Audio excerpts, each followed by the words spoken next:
হাতের মধ্যে লাঠি সুটা নিয়ে গেলেন। খাজা বাবার মাজার আজকে প্রমাণ করবা আসলে খাজা সত্য নাকি মিথ্যা। ওই খাজা বাবার দরবারে দাঁড়ায় গেলেন। এবার খাজার দরবারে গেলেন। খাজার দরবারে যাইয়া খাজা বাবাকে বলতেছেন, ও খাজা মুঈনুদ্দিন আজমেরি সঞ্জারি, আমি তোমাকে এখন সালাম দিব। যদি তুমি সালামের জবাব দাও তাহলে তোমার মাজার আমি রাখব, আর যদি আবার সালামের জবাব না দাও তোমার মাজার আমি ভেঙে দেব। আমি ভারত উপমহাদেশের বাদশাহ আলমগীর, আমার অনেক পাওয়ার ক্ষমতা। এবার মাজারের সামনে দাঁড়ায়া বলতেছি, আমি তোমার এখনই সালাম দেওয়া স্টার্ট করতেছি। সালাম দিলেন, আসসালামু আলাইকা ইয়া খাজা মুঈনুদ্দিন আজমেরি সঞ্জারি। যখন সালাম দিলেন, তোনাকে সালাম দেওয়ার পরে সালামের কোনো জবাব নাই। এবার খাজা বাবার মাজারের মধ্যে স্পষ্ট বাক্যে বলতেছি, এ খাজা, আমি তোমারে সালাম দিলাম, তুমি মাজারের মধ্যে সালামের উত্তর দাও না। আমার বিশ্বাস হয়ে গেছে তুমি মুর্দা, তুমি মুর্দা খাজা। এবার তিনি ডাক দিয়ে বলতেছে, আরে আর কয়েকবার ট্রাই করে, দ্বিতীয়বার ডাক দিয়ে কই, আমি দ্বিতীয়বার তোমাকে আবারও সালাম দিব। আসসালামু আলাইকা ইয়া খাজা গরিবে নওয়াজ। বললেন, দ্বিতীয়বার কোনো উত্তর নাই। তৃতীয়বারের বার ডাক দিয়া কই, এখন তুমি উত্তর না দিলে তোমার মাজার ঠিক আমি ভেঙে দিব। তৃতীয়বার ডাক দিয়া কই, আসসালামু আলাইকা ইয়া খাজা গরিবে নওয়াজ। তৃতীয়বার বললেন, সালাম দিলেন। তৃতীয়বার কোনো উত্তর নাই। এবার বলতেছে, এবার আমি তোমাকে চূড়ান্তভাবে বলতেছি, 4 নাম্বার বার তোমার আমি সালাম দিব। 4 নাম্বার বারের পরে আর কোনো তোমার ব্যাপারে কম্প্রোমাইজ নাই। আমি তোমাকে 4র্থবার সালাম দিচ্ছি, তারপরে ঠিকই তোমার মাজার ভেঙে ফেলবো। বলার পরে সুবহানাল্লাহ বললেন। ডাক দেয়া বলতেছে, আসসালামু আলাইকা ইয়া খাজা মুঈনুদ্দিন আজমেরি সঞ্জারি। বলতে দেরি হয়েছে, মাজার শরীফ থেকে আল্লাহর গায়েবী আওয়াজ দিয়া বলে উঠতেছে, ওয়া আলাইকুমুস সালাম ইয়া বাদশাহ আলমগীর। আল্লাহু আকবার। এবার খাজা বাবার মাজারের মধ্যে 2 হাঁটু গেড়ে বসে পড়লেন বাদশাহ আলমগীর। ডাক দিয়ে বলতেছে, আল্লাহর ওলি, ও খাজা মুঈনুদ্দিন আজমেরি সঞ্জারি, তোমাকে প্রথমবার সালাম দিলাম, তুমি জবাব দিলা না। দ্বিতীয়বার দিলাম, জবাব দিলা না। 3 নাম্বার বার দিলাম, জবাব দিলা না। 4র্থবার কেমনে কেন জবাব দিলাম? এবার খাজা গরিবে নওয়াজে মাজার থেকে স্পষ্ট বাক্য গায়েবী আওয়াজ আসতেছে, তুমি যখন আমাকে প্রথমবার সালাম দিয়েছিল রে, প্রথমবার সালাম দেওয়ার সময় আমি ইন্না আউয়ালা বাইতিন উদিআ লিন-নাসি লাল্লাযী বিবাক্কাতা মুবারাকান ওয়া হুদাল লিল আলামিন, আমি আল্লাহর খানায়ে কাবা জিয়ারতে গিয়েছিলাম। হুজুর, দ্বিতীয়বার আমি সালাম দিলাম, কেন উত্তর দিলেন না? ডাক দিয়ে বলতেছে, আমি দ্বিতীয়বার আমি খানায়ে কাবার মধ্যে প্রথম সালামে ছিলাম। দ্বিতীয় সালামের সময় আমি আল্লাহর হাবিব শামসুদ্দোহা বাদরুদ্দুজা সদরুল উলা নূরুল হুদা, যিনি বিশ্বসভার সভাপতি, যার বাহন হলো বোরাক, যার উদ্দেশ্য ছিল আল্লাহ পাকের আরশ আজিম, আওয়াজ দিয়ে জবান খুলে বলবেন, আমি বলার পরে সুবহানাল্লাহ বললেন। ও দ্বিতীয়বার সালাম দেওয়ার সময় আমি আল্লাহর হাবিবের রওজা পাকে জিয়ারতে ছিলাম। এরপরে ডাক দিয়া কই, তৃতীয়বার সালাম দিলাম, কোথায় ছিলেন আপনি? তৃতীয়বার সালাম দেওয়ার সময় গাউসে সামদানি, কুতুবে রব্বানি, শাহানশাহে জিলানি, একদিকে যিনি হাসাইনি, আরেকদিকে যিনি হুসাইনি, যিনি মাজহারে জামালে মুস্তাফা, আমার নবীর আওলাদ, আওলাদে রাসূল হযরতে আব্দুল কাদের জিলানীর মাজার জিয়ারতে ছিলাম। এবারে ডাক দেয়া বলে, হুজুর, ও হুজুর, হুজুর গো, আপনি 4র্থবার সালামের উত্তর দিলেন কিভাবে? 4র্থবার সালাম দেওয়ার সময় 4র্থবার উত্তর দিলাম এইভাবে, আমি যখন 4র্থবার তোমার সালামের জবাব শুনলাম, তখন আমি নিজে আমার রওজা পাকে আমি ছিলাম। আমার নূরের নবী ডাক দিয়া বলে উম্মতেরা রে, আল্লাহু আকবার বলেন। ও উম্মত উম্মত, তোরা শুনে নে, আমি নবী তোদেরকে জানায় দিচ্ছি। ক্বালাম ইন্না মিন আসাদ্দা উম্মতি হুব্বান নাস ইয়াকুনু বাদি ইয়াওয়াদ্দু আহাদুকুম লাউ রাআনি বিআহলিহি ওয়া মালিহি। আমার নবী বলে ১৫০০ বছর পরে এমন কিছু আশিক বের হয়ে যাবে, ১৫০০ বছর পরে এমন কিছু পূর্ব বাংলা থেকে, পূর্ব দেশ থেকে বাংলাদেশ এবং ইন্ডিয়া, এই দেশগুলা হলো আমরা হলো মদিনা শরীফ, মক্কা শরীফ থেকে পূর্বের দেশ। আমার নবী বলে পূর্ব বাংলার মধ্যে পূর্ব দিক থেকে এমন কিছু কিছু আমার আশিক বের হয়ে যাবে।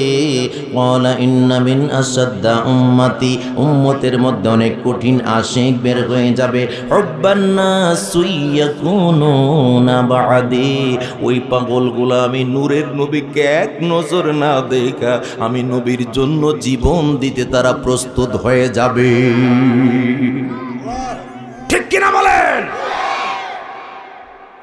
এই এলাকার মধ্যে অনেক মানুষ আছেন, আমি জানি আপনাদের এশ দেখে বুঝতে পারতেছেন, অনেক মানুষ এই এলাকার মধ্যে আছেন যারা আমার নবীকে দেখেন নাই, কিন্তু নবীর জন্য চোখের পানি ছেড়ে রাতের গভীরে কান্না করে, এরকম মানুষ আছে নাকি না?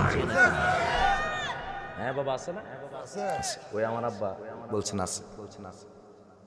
আমার নবী হাদিসের মধ্যে কিভাবে বলতেন দেখেন, ইয়াওয়াদ্দু আহাদুকুম লাউ রাআনি বিআহলিহি ওয়া মালিহি।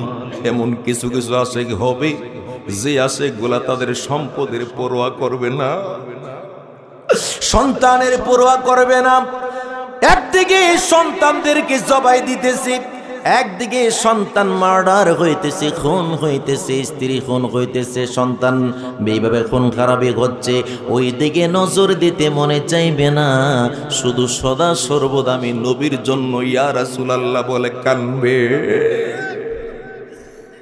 এই জন্য কোন একজন আসে তার কাব্যের ভাষায়, পনক্তির ভাষায় এইভাবেই বলেছিল, ইয়া রাসূলুল্লাহ ইয়া হাবিবাল্লাহ, রাসূল আমি তোমায় না চিনিলে তোমার কি আসে যায়, আমি তোমায় না চিনিলে তোমার কি আসে যায়, দোনো জাহান তোমারি নূর কদমে ঝুকায়, ইয়া রাসূলুল্লাহ ইয়া হাবিবাল্লাহ ইয়া রাসূলুল্লাহ ইয়া। মাশাআল্লাহ, চমৎকার আশিকের রাসূল তো। জবান খুলে আমি তোমায় না চিনিলে তোমার কি আসে যায়, মোরা তোমায় না শুনিলে তোমার কি আসে যায়, দোনো জাহান তোমারে নূর কদমে ঝুকায়, ইয়া রাসূলুল্লাহ ইয়া হাবিবান। আরে দেখে তোমার তর্জনী চাঁদে হয়ে যায় কুরবানি। ঠিক না বেঠি? ওরে দেখে তোমার তর্জনী চাঁদে হয়ে যায় কুরবানি, আশিকের পরিচয় দিয়ে চির অম্লান হয়ে রয়, ইয়া রাসূলুল্লাহ ইয়া হাবিবাল্লাহ, বলো না ইয়া রাসূলুল্লাহ ইয়া হাবিবাল্লাহ। চিৎকার মেরে জবানটা খুলে বলতে হবে ইয়া রাসূলুল্লাহ। আমি আপনাদের কাছে মজার কিছু ঘটনা বলবো, প্রত্যেকটা কথা দলিল ভিত্তিক বলবো। আমার আব্বা জিনারে, আমার বন্ধুরা, আন জুনদুব ইবনে আব্দুল্লাহ আন নবী সাল্লাল্লাহু আলাইহি ওয়াসাল্লাম, নাহনু ফিতিয়ানুল হাযামিরাতুল ফাতাআল্লামনাল ঈমান ক্বাবলা আন তাআল্লামাল কুরআন। একটা জবান বন্ধ রাখবেন না, চিৎকার মেরে বলেন না সুবহানাল্লাহ, আরো মায়ার সুরে বলেন না ইয়া রাসূলুল্লাহ। আপনাদের এলাকার মধ্যে মসজিদ আছে না বাবা? আছে, মসজিদ আছে। ওই মসজিদের মধ্যে ছোট বাচ্চাদেরকে সকালবেলা মক্তবে পাঠান না আপনারা? আমার নবীজির সাহাবী জুনদুব ইবনে আব্দুল্লাহ বলেন, আমার নবীজির আমলেও মক্তবের মধ্যে যখন ছোট ছোট সাহাবীদের বাচ্চারা যাইতো, আমার নবীজি ডাক দেয়া বলতেছে, ওয়া নাহনু ফিতিয়ানুন হাযাওয়ারাতুন ফাতাআল্লামনাল ঈমান ক্বাবলা আন তাআল্লামাল কুরআন। সুবহানাল্লাহ। ওই মক্তবে যাওয়ার সময় সাহাবীদের ছোট্ট বাচ্চাদেরকে আগে কোরআন শিক্ষার আগে নবীর প্রেমের শিক্ষা সবক দেওয়া হতো। কিসের শিক্ষা? নবীর প্রেম, কারণ নবীর প্রেমের নামই হচ্ছে ঈমান। মারহাবা বলেন না। এখন আপনি যদি মনে করেন ডুলা চিনি, আপনার দিতে কি বলে? ডুলা। ওই ডুলা আপনি মনে করেন এক কাইটা দিয়া রাত্রেবেলা মাছ মারতেন গেছেন, মাছ একবারে বড় বড় মাছ ডুলার মধ্যে তুইছেন, কিন্তু মাগার নিচে দিয়া তলা নাই। আপনি যত বড় বড় মাছ ধরছেন না কেন, বাড়ির মধ্যে কতটা মাছ আইব? একটাও না। কেউ আপনার ওই দিকেছেন একটাও না। তা আমার নবী বলে ডুলারে তোলা হইলাম আমি রহমাতাল লিল আলামিন। মারহাবা বলেন। তো যারা নবী মানে না রে, ওই ব্যক্তিগুলার ডোলার তলা নাই। যত দামি দামি ইবাদত বন্দেগী ডোলার মধ্যে থো না কেন, কোন ইবাদত বন্দেগী কাল হাসরের ময়দানে কোনো কাজে লাগবে না। আওয়াজ দেয়া বলেন ঠিক না বিঠি? চলছে ধর্ম নিয়া বাড়াবাড়ি গো, চলছে ধর্ম নিয়া বাড়াবাড়ি, আগুন ইমানের বাজারে থাইকো হুঁশিয়ারে মুমিন, থাইকো হুঁশিয়ারি। নবীর তাজিম মিলাদ কিয়াম আহলে বায়াতের সম্মান, বলিয়াছেন খোদা তাআলা রাইখো মনে জানে। এসব কথা শুনলে তাদের গায়ে আগুন ধরে,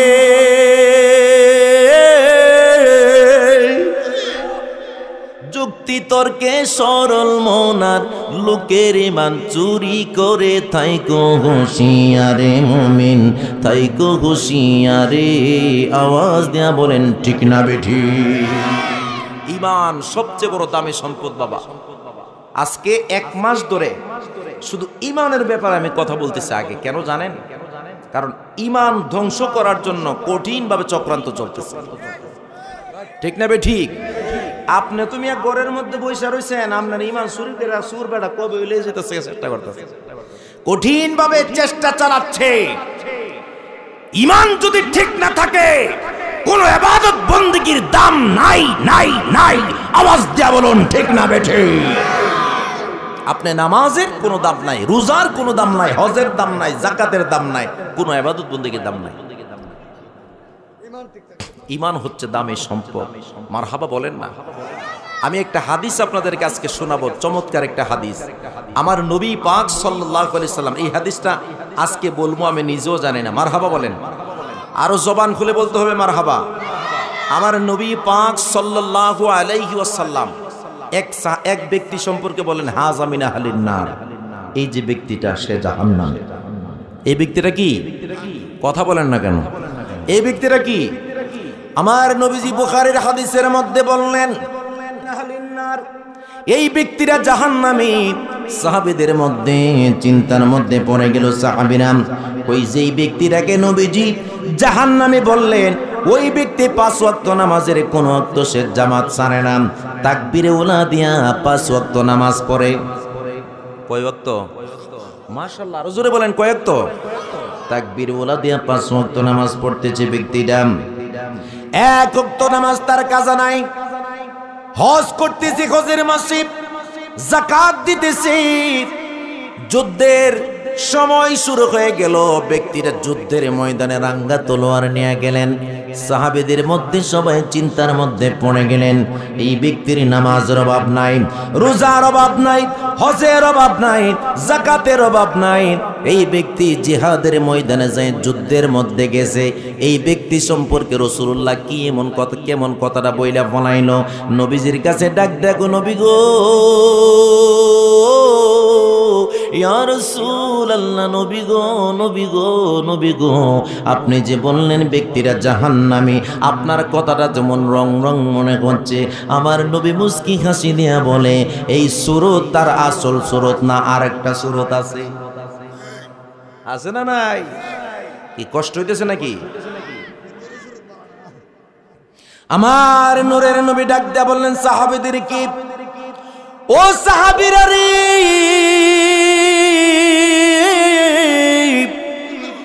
এই ব্যক্তির নামাজের অভাব নাই দেখতেছো, রোজার অভাব নাই, যাকাতের অভাব নাই, দান সদকার অভাব নাই। যুদ্ধের ময়দানে যুদ্ধ করতে গেল, যুদ্ধ শেষ পর্যন্ত তাকে দেখো কি কারবারটা হয়। এবার সাহাবায়ে কেরাম কয়েকজন তার পিছনে প্রখর দৃষ্টি দেয়া তার দিকে তাকায় রইলেন। যুদ্ধের ময়দানে যুদ্ধ শুরু হয়ে গেল। যুদ্ধের এক পর্যায়ে সে বিভিন্ন কাফেরদেরকে মারতে লাগলো। ঠিক আছে, তার যুদ্ধ ঠিক আছে, কিন্তু হঠাৎ করে একজন কাফের তার রাঙ্গা তলোয়ার দিয়া এই ব্যক্তিটাকে যখন দুইটা ভাগ করতে লাগলো, তার হাতটা ফেলে দিল, একটা হাত ফেলে দিল, সারা শরীরের মধ্যে কোপাইতে লাগলো। এমন একটা পর্যায়ে চলে এসেছি, এই ব্যক্তির জানটা যাইতেছে না। জান যখন যায় না, প্রচন্ড পরিমাণ কষ্ট হইতেছে। আওয়াজ দিয়া জবান খুলে বলেন আল্লাহু আকবার। এতটুকু পর্যন্ত বুঝছেন তো নাকি? তার প্রচন্ড পরিমাণ কষ্ট হইতেছে।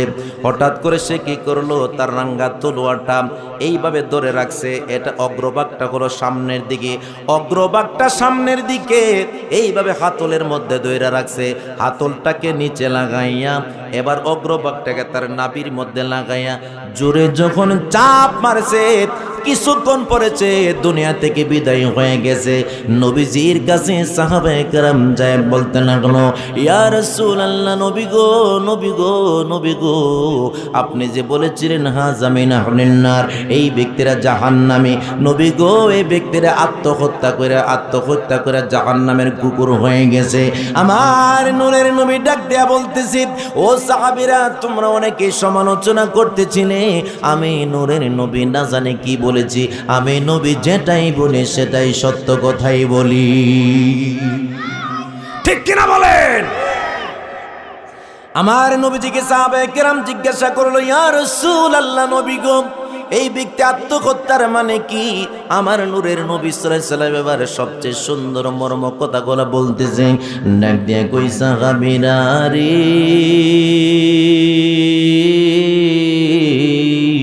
ও সাহাবীর দলেরা, তাহলে কান খাড়া করে শোনো। এই ব্যক্তির সমস্ত ইবাদত ঠিক আছে, কিন্তু সে আমি নবীর প্রতি মহাব্বতের বেলায় সে কার্পণ্যতা করত। আমি রাসূলুল্লাহকে সে ভালোবাসত না, আমি নবীর সাথে সে মুনাফিকি করত। এই জন্য শত আমল থাকার পরেও তাকে জান্নাতে নিতে পারে নাই।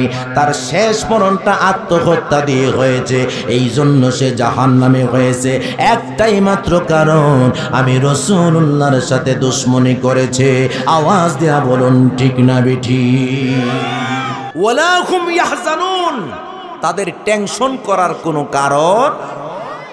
তো এই আয়াত পড়ার পরে ওনার মনের মধ্যে এক চিন্তা আসছে যে খাজা বাবা তো আছে একজন এখানে, তো উনি যদি আল্লাহর ওলি হয়ে থাকে, আল্লাহ কত জিন্দা, আর আমি গিয়া সালাম দিলে তো উত্তর দিব, সমস্যা কি? ওরে খাজা বাবার দরবারে গেছে, যাইয়া খাজা বাবার মাজার শরীফ বরাবর দাঁড়ায় বলতেছে, আপনি যদি সত্য একজন আল্লাহর ওলি হয়ে থাকেন, আপনাকে আমি দাঁড়ায়া সালাম দিব, আমার সালামের জবাব দিবেন। যদি জবাব না দিতে পারেন, আপনার মাজার ভেঙ্গে টুকরা টুকরা করে দিব। জবান খুলে বলেন নাউজুবিল্লাহ। উনি বলেন, আমার সৈন্য সামন্ত নিয়া গেলেন, হাতের মধ্যে লাঠি সুটা নিয়ে গেলেন। খাজা বাবার মাজার আজকে প্রমাণ করবা আসলে খাজা সত্য নাকি মিথ্যা। ওই খাজা বাবার দরবারে দাঁড়ায় গেলেন। এই আলোচনা করবো আমি নিজেও জানি না, কিন্তু এই পাগলারে দেখে আমার এই কথা মনে হয়ে গেছে। একটু জবানটা খুলে বলেন না, ইয়া খাজা করিবে নেওয়াজ। শ্রোতা ভাইছে একদম 100 মারহাবা কর না। এবার খাজার দরবারে গেলেন। খাজার দরবারে যাইয়া খাজা বাবাকে বলতেছেন, ও খাজা মুঈনুদ্দিন আজমেরি সঞ্জারি, আমি তোমাকে এখন সালাম দিব। যদি তুমি সালামের জবাব দাও, তাহলে তোমার মাজার আমি রাখব। আর যদি আবার সালামের জবাব না দাও তোমার মাজার আমি ভেঙে দেব। আমি ভারত উপমহাদেশের বাদশাহ আলমগীর, আমার অনেক পাওয়ার ক্ষমতা। এবার মাজারের সামনে দাঁড়ায়া বলতেছি, আমি তোমার এখনই সালাম দেওয়া স্টার্ট করতেছি। সালাম দিলেন, আসসালামু আলাইকা ইয়া খাজা মুঈনুদ্দিন আজমেরি সঞ্জরি। যখন সালাম দিলেন, তোনাকে সালাম দেওয়ার পরে সালামের কোনো জবাব নাই। এবার খাজা বাবার মাজারের মধ্যে স্পষ্ট বাক্যে বলতেছি, এ খাজা, আমি তোমারে সালাম দিলাম, তুমি মাজারের মধ্যে সালামের উত্তর দাও না। আমার বিশ্বাস হয়ে গেছে তুমি মুর্দা, তুমি মুর্দা খাজা। এবার তিনি ডাক দিয়ে বলতেছে, আরে আর কয়েকবার ট্রাই করে দ্বিতীয়বার ডাক দিয়ে কই, আমি দ্বিতীয়বার তোমাকে আবারও সালাম দিব। আসসালামু আলাইকা ইয়া খাজা গরিবে নওয়াজ। বললেন দ্বিতীয়বার কোনো উত্তর নাই। তৃতীয়বারের বার ডাক দিয়া কই, এখন তুমি উত্তর না দিলে তোমার মাজার ঠিক আমি ভেঙে দিব। তৃতীয়বার ডাক দিয়া কই, আসসালামু আলাইকা ইয়া খাজা গরিবে নওয়াজ। তৃতীয়বার বললেন, সালাম দিলেন, তৃতীয়বার কোনো উত্তর নাই। এবার বলতেছে, এবার আমি তোমাকে চূড়ান্তভাবে বলতেছি, 4 নাম্বার বার তোমার আমি সালাম দিব। 4 নাম্বার বারের পরে আর কোনো তোমার ব্যাপারে কম্প্রোমাইজ নাই। আমি তোমাকে 4র্থবার সালাম দিচ্ছি, তারপরে ঠিকই তোমার মাজার ভেঙে ফেলবো। বলার পরে সুবহানাল্লাহ বললেন, ডাক দেয়া বলতেছে, আসসালামু আলাইকা ইয়া খাজা মুঈনুদ্দিন আজমেরি সঞ্জরি। বলতে দেরি হয়েছে, মাজার শরীফ থেকে আল্লাহর গায়েবে আওয়াজ দিয়া বলে উঠতেছে, ওয়া আলাইকুমুস সালাম ইয়া বাদশাহ আলমগীর। আল্লাহু আকবার। এবার খাজা বাবার মাজারের মধ্যে 2 হাঁটু গেড়ে বসে পড়লেন বাদশাহ আলমগীর। ডাক দিয়ে বলতেছে, আল্লাহর ওলি, ও খাজা মুঈনুদ্দিন আজমেরি সঞ্জরি, তোমাকে প্রথমবার সালাম দিলাম, তুমি জবাব দিলা না। দ্বিতীয়বার দিলাম, জবাব দিলা না। 3 নাম্বার বার দিলাম, জবাব দিলা না। 4র্থবার কেমনে কেন জবাব দিলাম? এবার খাজা গরিবে নওয়াজের মাজার থেকে স্পষ্ট বাক্য গায়েবী আওয়াজ আসতেছে, তুমি যখন আমাকে প্রথমবার সালাম দিয়েছিলে রে, প্রথমবার সালাম দেওয়ার সময় আমি ইন্না আউয়ালা বাইতিন উদিআ লিন-নাসি লাল্লাযী বিবাক্কাতা মুবারাকান ওয়া হুদাল লিল আলামিন, আমি আল্লাহর খানায়ে কাবা জিয়ারতে গিয়েছিলাম। হুজুর, দ্বিতীয়বার আমি সালাম দিলাম, কেন উত্তর দিলেন না? ডাক দিয়ে বলতেছে, আমি দ্বিতীয়বার আমি খানায়ে কাবার মধ্যে প্রথম সালামে ছিলাম, দ্বিতীয় সালামের সময় আমি আল্লাহর হাবিব শামসুদ্দোহা বদরুদ্দুজা সদরুল উলা নূরুল হুদা, যিনি বিশ্বসভার সভাপতি, যার বাহন হলো বোরাক, যার উদ্দেশ্য ছিল আল্লাহ পাকের আরশ আজিম, আওয়াজ দিয়ে জবান খুলে বলবেন, আমি বলার পরে সুবহানাল্লাহ বলেন, ও দ্বিতীয়বার সালাম দেওয়ার সময় আমি আল্লাহর হাবিবের রওজা পাকে জিয়ারতে ছিলাম। এরপরে ডাক দিয়া কই, তৃতীয়বার সালাম দিলাম, কোথায় ছিলেন আপনি? তৃতীয়বার সালাম দেওয়ার সময় গাউসে সামদানি, কুতুবে রব্বানি, শাহানশাহে জিলানি, একদিকে যিনি হাসাইনি, আরেকদিকে যিনি হুসাইনি, যিনি মাজহারে জামালে মুস্তাফা, আমার নবীর আওলাদ, আওলাদে রাসূল হযরতে আব্দুল কাদের জিলানীর মাজারে জিয়ারতে ছিলাম। এবারে ডাক দিয়া বলে, হুজুর, ও হুজুর, হুজুর গো, আপনি 4র্থবার সালামের উত্তর দিলেন কিভাবে? চতুর্থবার সালাম দেওয়ার সময় 4র্থবার উত্তর দিলাম এইভাবে, আমি যখন 4র্থবার তোমার সালামের জবাব শুনলাম, তখন আমি নিজে আমার রওজা পাকে আমি ছিলাম। আর জবান করে বলেন আল্লাহু আকবার। ওই খাজা গরিবে নওয়াজের দরবারে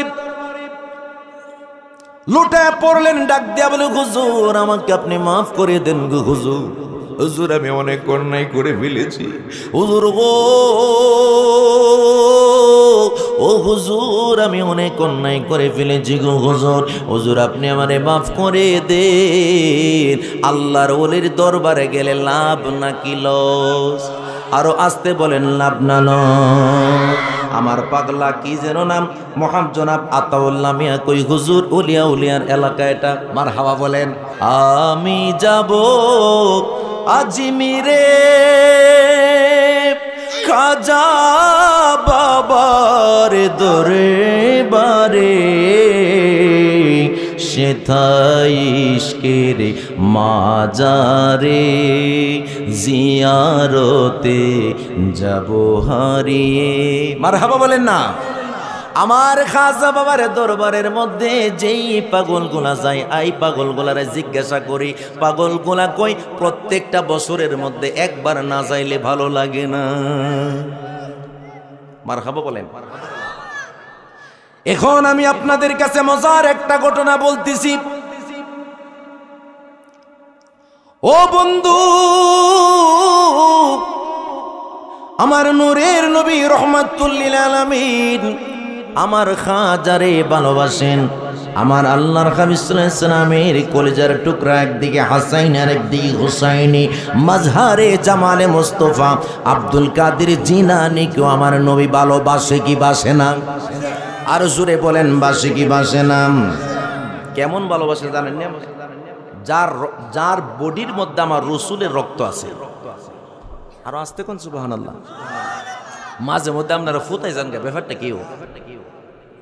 হ্যাঁ, আমি কি লাস্ট হওয়ার কারণে আপনারা আগে সিফাসিফি করছে বক্তারা, ঠিক না? ঠিক না? ঠিক।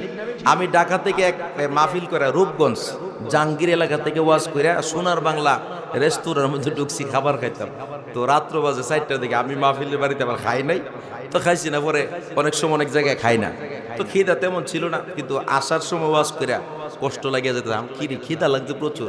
ঢুকছি এক রেস্টুরেন্টের মধ্যে, তো ঢুকছি পরে আমারে খাবার টাবার খুব সুন্দর টেকে দিছে। হুদা আমার শরীরে একটু গরম চরম আছে, কারণ গাড়ির মধ্যে মনে করেন হিটার লাগিয়ে রাখছে, গরম হিটার।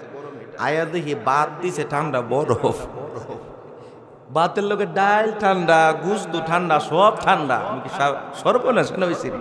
তো কোনোটাই জৈত মতো ফালাইতাম পারতাছি না। তো কইতাছি কি রে, লেবু আসি নাইলে দেশ না? আছে তো হুজুর, মেসি আর নামের লেবু দিছে। আমি এমন জুড়ে জান জুড়ে সিফা দিতাছি, লেবুর রস হবে দূরের কথা, কষের কোনো খবর নাই। আমি হেরে কইলে বেড়ে দিঘা তুই কি লেবু দিলি? লেবুর দিয়ে কোনো রস কষ সিঙ্গা বুলবুল মালিক বস্তু কোনোটাই নাই। হুজুর আইব কেমনে? এটারে সাইড জ্বলে রাখে চিপসে। শেষ রাইতে আমরা কি করে জানেন না হুজুর? শেষ রাইতে যারা চিপে টেপে যেটি রাখে লাগলে হেরা রেডি দে, অনেকে সাবায়া খা, অনেকে কষ মশাইল না খা আর কি। তো আমার যেহেতু লাস্ট টাইম না দিয়েছে, আপনারা আগে ছিপতে ছিপতে একবারে বিরান করে লাইছে, ঠিক নিও? তো কিও যে ব্যক্তি মরে জায়গা মরণের আগে একটা সাইড মেট দেখি দে না, তো মনে করেন আপনি আজকে মরে যেতেছেন, লাস্টে একটা সাইড দিয়ে মরবেন, রাজি আছেন নি? একটা তাকবীর জুড়ে দিবেন, নারায়ে তাকবীর। বাবা আরেক 1% বলে আমরা বাড়ান, মাত্র 1%, দেখি কেমন হয়। নারায়ে তাকবীর, নারায়ে রিসালাত, আহলে সুন্নাত ওয়াল জামাত। নূরের নবী যেখানে, মায়ার নবী যেখানে, জিন্দা নবী যেখানে। উচ্চস্বরে বলেন মারহাবা। আমাকে বলছে যে মা বাবার বিষয়ের উপরে কিছু কথা বলার জন্য। এই পৃথিবীর জমিনে মা বাবার মতো আপন কেউ আছে? মাশাআল্লাহ, আর একটু জোরে বলেন। এই পৃথিবীর জমিনে সবার চেয়ে বেশি ভালোবাসেন কে আমাদেরকে? মা এবং বাবা। আর অন্য যারাই ভালোবাসতে পারে, কিন্তু তাদের ভালোবাসার মধ্যে কিছুটা হলেও স্বার্থ আছে না নাই? আরো জোরে বলেন। কিন্তু পৃথিবীর জমিনে নিঃস্বার্থভাবে যদি আপনাকে কেউ ভালোবেসে থাকে, 1 নাম্বার নামটা হবে মা, 2 নাম্বার নামটা হবে বাবা। কথা বলেন ঠিক কিনা? আপনি যখন বিদেশ থেকে দেশের মধ্যে আসেন, আপনি বিশাল বড় একটা ব্রিফকেসের মধ্যে আনছেন মালামাল, দেখবেন আপনার স্ত্রী ডাক দিয়ে বলবেন আমার জন্য কি এমন অলংকার আনছো, তাড়াতাড়ি বের করো। আপনার ভাই বলতেছে আমার জন্য কি আইফোন আনছো, এটা বের করো। সন্তান বলতেছে আমার জন্য কি বিমান আনছো, পেপো গাড়ি আনছো, এটা বের করো। দেখবেন আত্মীয় স্বজন সবাই বলতেছে আমার জন্য কি আনছেন, আমার জন্য কি আনছেন। দেখবেন পৃথিবীর জমিনে এমন দুইটা মানুষ আছে যারা আপনার দিকে তাকাই থাকে আর বলে সন্তান রে তুই তো চেহারাটা কালো হয়ে গেছে, তুই অসুস্থতার মতো লাগলো, তোরে দেখতে তো অনেক চিকন হয়ে গেছিস, তুই তো অনেক কষ্ট করেছিস পেট্রোল পাম্পের মধ্যে কাজ করে। দেখা গেছে এই মা বাবা কোনোদিন ব্রিফকেসের দিকে তাকায় না, সন্তানের চেহারার দিকে তাকায়। আওয়াজ দিয়ে বলেন ঠিক কিনা? এই জন্য মনে রাখবা যুবক, মা বাবা পৃথিবীর মধ্যে সবচেয়ে বড় সম্পদ। মা বাবাকে কলিজা থেকে ভালোবাসবেন, মা বাবার সাথে কোনোদিন বেয়াদবি করবা না রে যুবক। যুবক রে,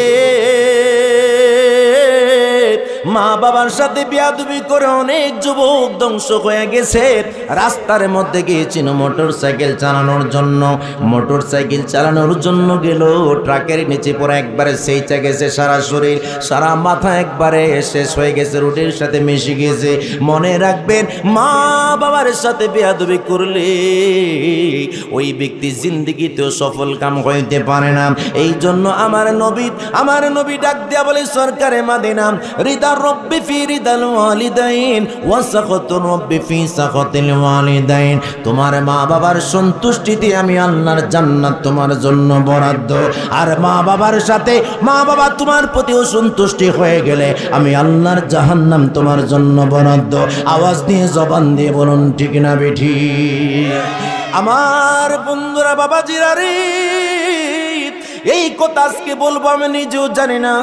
আমার হুজুরে গাউসে পাক গাউসে সামদানি কুতুবে রব্বানি শাহেন শাহ জিলানি, এই ঘটনা মা বাবার হুকুম হিসেবে আমি এই ঘটনা যত বাইর বলি আমি নিজেরে ঠিক রাখতে পারি না। আমার নবী পাক সাল্লাল্লাহু আলাইহি ওয়াসাল্লাম আওয়াজ দিয়া জবান খুলে খুলে বলবেন আমার নবী রওজা মুবারকে জিন্দা নাকি মুরদাম?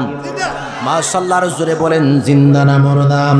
আমার নূরের নবী হায়াতুন নবী জিন্দা নবীজি রওজা মুবারক থেকে আমার হুজুরে গাউসে পাক আব্দুল কাদের জিলানী, যিনি আসরের নামাজের ওযু বানাচ্ছেন বাগদাদের জমিনে আসরের নামাজের ওযু বানাচ্ছেন। ইন দ্য মিন টাইম একটা ঘটনা ঘটে গেল। আমার নূরের নবী রুহানি ভাবে গায়বী ভাবে ডাক দিয়া বললেন আব্দুল কাদের জিলানী রে, তুমি যে জায়গার মধ্যে ওযু করতেছো আমার একটা উম্মত সিরিয়ার মধ্যে ঈসা নবীর উম্মতের কাছে বেইজ্জতি হইতেছে, তাড়াতাড়ি কইরা তুমি শাম দেশের মধ্যে চলে যাও, যাইয়া আমার উম্মতের ঈমানকে তুমি বাঁচাও। আল্লাহু আকবার বলেন। আচ্ছা, আমি আপনাদের কাছে জানতে চাই, হুজুরে গাউসে পাক বাগদাদ থেকে শাম সিরিয়া যাইতে কোন বিমানে গেছিল? কিরে বাবা কন্যা, ওই সময় বিমান ছিল নি, ওই সময় কোনো গাড়ি ছিল নি, এক্স করোলা গাড়ি, কোনো দামি দামি গাড়ি, প্রিমিয় গাড়ি, এলিয়ন গাড়ি, কোনো বাস, কোনো ট্রাক্টর, আচ্ছা রেলগাড়ি, কোনো গাড়ি ছিল না। ওই সময় হুজুরে গাউসে পাককে আমার নবীজি হুকুম করলেন, মনে রাখবেন আমার রাসূলুল্লাহ যা হুকুম করে তা পালন করা ফরজ হয়ে যায়। আমার নবীজি সাল্লাল্লাহু আলাইহি সাল্লাম সম্পর্কে আমার আল্লাহ পাক কালামে হাকিমের মধ্যে ওয়াজ করতেছি, ইয়া আইয়ুহাল্লাযীনা আমানুস্তাজিবু লিল্লাহি ওয়া লির-রাসূলি ইযা দাআকুম লিমা ইউহয়িকুম। আমার হাবিব যা অর্ডার করে, আমি আল্লাহ যা অর্ডার করি, এটা শুধু ফরজ না রে, এটা ফরজের উপরে আরো বড় ফরজ। ঠিক না বেঠে? দেখেন কি কারবারটা হইতাছে। হুজুরে গাউসে পাক ওযু করতেছি, ওযু করার অবস্থায় আমার রাসূলুল্লাহকে হুকুম করলেন, এই আব্দুল কাদের জিলানী মুহূর্তের মধ্যে চলে যাও, মুহূর্তের মধ্যে তুমি শামসিনিয়া দেশের মধ্যে চলে যাও। উনি উজুটার সামনের দিকে পারলেন না, মুহূর্তের মধ্যে আসরের নামাজ না পড়াই রাসূলুল্লাহর হুকুম পালনার্থে উনি মুহূর্তের মধ্যে বেলায়েতের বিমান দিয়া, বেলায়েতের পাওয়ার দিয়া মুহূর্তের মধ্যে হুজুরে গাউসে পাক সিরিয়ার জমিনে ঈসা নবীর উম্মত আর আমাদের নবীর উম্মতের সামনে গিয়া দাঁড়ায় গেছে। আল্লাহু আকবার বলেন। তো আমাদের নবীর উম্মত ছিল সহজ সরল মানুষ। আওয়াজ দিয়ে বলুন কি মানুষ? কথা কয় না, কি মানুষ? দেখবেন যে বাড়িতে সহজ সরল এ বাড়িতে বউটা সুন্দর, ঠিক না বেঠি? আর যে বাড়িতে বেশি ফাঁকনামি করে বিপদ পড়ে 100, ঠিক না বেঠি? এবার যখন তিনি সামনে দাঁড়াইলেন, দাঁড়ানোর পরে একটা ঘটনা ঘটছে। ঈসা নবীর উম্মত একজন, আরেকজন হলো আখিরি নবী আমাদের নবীর উম্মত। আপনাদের কাছে জানতে চাই, দেখি আমাদের নবীর সম্পর্কে আপনারা কত ভালোবাসা। বলুন ঈসা নবী বড় নাকি আমাদের নবী বড়? আগলা তো আছে, দেয়া যাইতেছে, মারহাবা বলেন, আওয়াজ দেয়া বলুন ঈসা নবীর ক্ষমতা বেশি নাকি আমাদের নবীর ক্ষমতা বেশি? দেখেন কি কারবারটা হইতেছে, মজার এক কাহিনী তুলে বসে আছে। ঈসা রূহুল্লাহর উম্মত আমাদের নবীর উম্মত দুইজন ঝগড়া করতেছে, কঠিন ঝগড়া। ঈসা নবীর উম্মত কইতাছে আমার নবী ঈসা নবী বড়, আর আখিরি নবীর উম্মত কত তোর বেটা তোর নবী কে বড়, আমার নবী না বড়। কিন্তু ঈসা নবীর উম্মত এটা মানতে রাজি না। ডাক দিয়ে বলতেছে বেটা খামোশ হয়ে যা, তোরে মাইরা ফেলাম। আমার ঈসা নবী বড়, আমার ঈসা নবী মরা মানুষের জিন্দা বানাইছি। আসলে সত্য, কথা সত্য। ঈসা নবী মরা মানুষকে জিন্দা বানিয়েছেন, এই কথাটা সত্য না মিথ্যা? কথা কই না, সত্য না মিথ্যা? মাশাআল্লাহ। ঈসা নবীর উম্মত ডাক দিয়া বলেন আপনি কে? আপনাকে চিনতেছি না। আমাদের নবীর উম্মতে ডাক দেয়া কই হুজুর গো আপনাকে চিনি না, আপনাকে দেখার পরে আপনার চেহারার দিকে তাকাইলাম, কিন্তু আমার মনে হইতেছে আপনার দেহের মধ্যে, আপনার জিসিমের মধ্যে, আপনার বডির মধ্যে আখিরি নবীর গ্রান মোবারক পাওয়া যাচ্ছে। আমার নবীর গ্রান পাওয়া যাইতেছে আপনার শরীরের মধ্যে। হুজুর আপনি কে? বলতেছে আমার পরিচয় এখন বলবো না, বলো তোমাদের মধ্যে কি হয়েছে? হে হলো ঈসা নবীর উম্মত। হ্যাঁ কই কারণ ঈসা নবী নাকি বড়? আমি কই আমার আখিরি নবী বড়। ঈসা নবীর উম্মত কি হুজুরে গাউসে পাক বললেন এ আল্লাহর বান্দা তুমি বলো তোমার ঈসা নবী কি কি পারে? আমার ঈসা নবী মরা মানুষকে জিন্দা বানাইতে পারে। আর কি কি পারেন? সাদা দবল রোগী যে ওই ব্যক্তির শরীরের মধ্যে মুসা দেওয়া মাত্র রোগীটা বলা হয়ে যায়। আর কি কি পারেন? আমার ঈসা নবী আর কি পারে জানেননি গো? আমার ঈসা নবী যার চক্ষু নাই হাত দিয়া মুসা দেওয়া মাত্র ভালো হয়ে যায়। আসলে কথাগুলো সত্য। আর আমাদের নবীর উম্মত ছিল সরল সোজা, এবারটা বেশি কিছু জানে না। আমাদের নবীর উম্মত কি হুজুরে গাউসে পাক ডাক দিয়া কয় ও আল্লাহর বান্দা রে, ও আল্লাহর বান্দা এবার তুমি বলো তোমার আখিরি নবী কি কি পারেন? হুজুর আমি বেশি কিছু জানি না। আমাদের নবীর উম্মত এই কথা জানে না, আমার নবীজি মরা মানুষকে জিন্দা বানাইছে। আমার নবীজি জাবেরের 2 সন্তানের ওয়াজ শুনছেন না? জাবেরের 2 সন্তানকে আমার নবীজি খাবার খাওয়ার জন্য গেছিল, জাবেরের 2 সন্তানকে ইশারা করা মাত্র উঠা গেছে। সুবহানাল্লাহ। কিন্তু আমাদের নবীর উম্মত এই ঘটনা জানে না। ডাক দিয়া বলে হুজুর আমি সরল মানুষ, আমি বেশি কিছু জানি না, তবে একটা কথা জানি ঈসা নবী দারোয়ানের মতো চতুর্থ আসমানের মধ্যে এখনো পাহারা দেই, আর আমার নবী বাদশার মতো মদিনাতে শুয়া রইছে। এক কথা 14 কথার উপরে গিয়ে দাঁড়াইছে, ঠিক না বে ঠিক? দেখবেন যারা সহজ সরল মানুষ এরা বেশি কথা কনাই দেয়, একটা কইলে একটা 14 কথার উল্লেই নিয়ে ফেলাই দেয়। ডাক দিয়া বলতেছে হুজুরে গাউসে পাক, দেখেন কি মজার কারবার। ডাক দিয়া বলতেছে তোমার নবী আর কি কে পারে? হুজুর আমি আর কিছু জানি না। এবার ঈসা নবীর উম্মতে ডাক দিয়া কই এই বড়া তুই আমারে আমার নবীরে তুই দারোয়ান বানাইছস? যে জায়গার মধ্যে আমি মানতেই রাজি না তোর নবী বড়, আমি বলি আমার ঈসা নবী বড়, আর তুই কোস আমার নবী নাকি দারোয়ান। একবারে তোরে মাইরা ভালাম, একবারে রেডি হইতেছে মারার জন্য। হুজুরে গাউসে পাক বলতেছে বেটা হামুস দাঁড়াও। এবার হুজুরে গাউসে পাক ডাক দিয়া বলে খামোশ, এই ঈসা নবীর উম্মত খামোশ বেটা দাঁড়াও, তোমাকে আমি একটা কথা বলতেছি, দাঁড়াও, চুপ হয়ে তুমি আমার কথাটা শোনো। একদম দাঁড়ায় গেলেন স্ট্রেট। এবার বলতেছে তোমার ঈসা নবী যা পারে, আখেরি নবীকে অনেক অনেক উপরে রাখো। তোমাকে আমি বলতেছি তোমার ঈসা নবী যা পারে, আমি নবীর গোলামের গোলামের গোলামের গোলাম, আমি নবীর একজন আদনা গোলাম হইয়া আমি একদিকে হাসাইনি আর একদিকে হুসাইনি, আমি নবী বংশের মানুষ, আমি হযরত আব্দুল কাদের জিলানী, আমি তোমারে বলতেছি তোমার ঈসা নবী যা পারে তার চেয়ে বেশি পারি আমি আব্দুল কাদের জিলানী। আল্লাহু আকবার বলেন। মানতে একবারই রাজি না, এটা মানি না, মুখে বললেই চলবে না, কাজে দেখাইতে হবে। এবার আমার হুজুরে গাউসে পাক ডাক দিয়ে কই তোমার ঈসা নবীর সবচেয়ে বড় মুজিজাটা কি? ও সবচেয়ে বড় মুজিজাটার নাম কি জানেন? সবচেয়ে বড় মুজিজা হলো আমার ঈসা নবী 300, 400, 1000, 2000, 4000, 5000 বছর পূর্বে এই পৃথিবী সৃষ্টি হয়েছে। কত বছর আগে জানেন? 494 কোটি বছর হয়েছে পৃথিবী যখন সৃষ্টি হয়েছে। আমার ঈসা নবী হাজার হাজার বছর পূর্বের মানুষকেও কবরের মধ্যে দাঁড়াইয়া একটা শব্দ বইলা, ওয়ার্ড বইলা, দোয়া বইলা ইশারা করত, মুহূর্তের মধ্যে আমার ঈসা নবী মরা মানুষকে জিন্দা বানায় ফেলত। আরো আস্তে কোন সুবহানাল্লাহ। তা আমার হুজুরে গাউসে পাক বললেন, আচ্ছা তোমার ঈসা নবী কোন দোয়া ফেরা উঠাইতো? ও কাম হইছে, আপনার দোয়াটা কইতাম আর সেইটা ফুইরে উঠাইতে, আমি এই দোয়া বলতে পারবো না।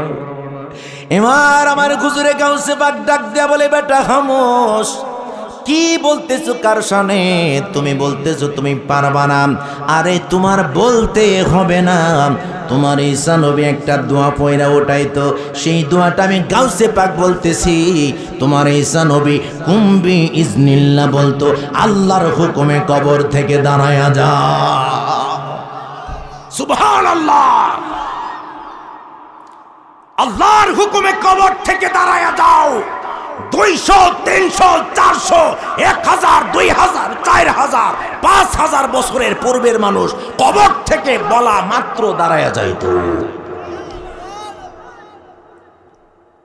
তো ঈসা নবীর উম্মতকে ডাক দিয়ে বলতেছে তুমি আমারে কোন কবরের মধ্যে নিয়ে যাইবা? হুজুরে গাউসে পাক কয়, যেই কবরস্থানে নিয়ে যাইবা, যেই কবরের মানুষটাকে বলবা ওঠানোর জন্য, ওই কবরের মানুষটাকে আমি গাউসে পাক উঠাই দিই। আরো আসতে বলেন না সুবহানাল্লাহ। দেখেন কি কারবার হইতেছে। এ মনে মনে ভাবতাছে এমন এক পুরান কবর নিমু যেটার হাড্ডি গুড্ডির কোনো খবর নাই। দুষ্ট লোকের বুদ্ধি কম না বেশি? মাশাআল্লাহ, আরো জোরে কোন কম না বেশি? দুষ্ট লোক সবসময় কুবুদ্ধি লেগে করে, হ্যাঁ চিন্তা করতেছে এমন একটা কবর নিমু যেই কবরের নাই কোনো খবর। এবার হুজুরে গাউসে পাক মাহবুবে সুবহানী কুতুবে রব্বানী বললেন, চলো বেটা চলো, কোন কবরস্থানের মধ্যে নিয়ে যাইবা? একটা কবরস্থানের মধ্যে নিয়ে গেলেন। ডাক দেয়া বলতেছে, ও গো আল্লাহর বান্দা, হুজুর আপনি এই মানুষটার কবর থেকে ওঠান। এই কবরে কোনো খবরই নেই, ওই মানুষটার কবর থেকে ওঠান। হুজুরে গাউসে পাক কবরের সামনে দাঁড়াইলেন আজিজি হইয়া। ওই কবরের সামনে দাঁড়ায়া বলতেছি, আমি নবীর গোলামের গোলামের গোলাম, আমি একদিকে হাসাইনি আর একদিকে হুসাইনি, আমার বডির মধ্যে রাসূলুল্লাহ রক্ত মুবারক প্রবাহমান। আমি তোমাকে বলতেছি, এই আল্লাহর বান্দা, কবরের মধ্যে এই মুহূর্তে তুমি কবরের মধ্যে যে অবস্থায় আছো, কুম্বি ইজনি, আমি গাউসে পাকের হুকুমে কবর থেকে দাঁড়ায়া যাও। এখন আপনাদের কাছে জানতে চাই, ঈসা নবী বলছিল কার হুকুমে? গাউসে পাক বলছে কার হুকুমে?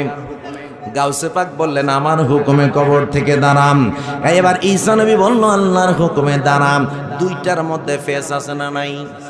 আরো জোরে বলেন আছে না নাই? এই ফেসটা না ভাঙ্গা দেওয়া দিলে সকালে স্টলের মধ্যে সমালোচনার জ্বর বইব যে কি ওয়াজ কইরা গেল।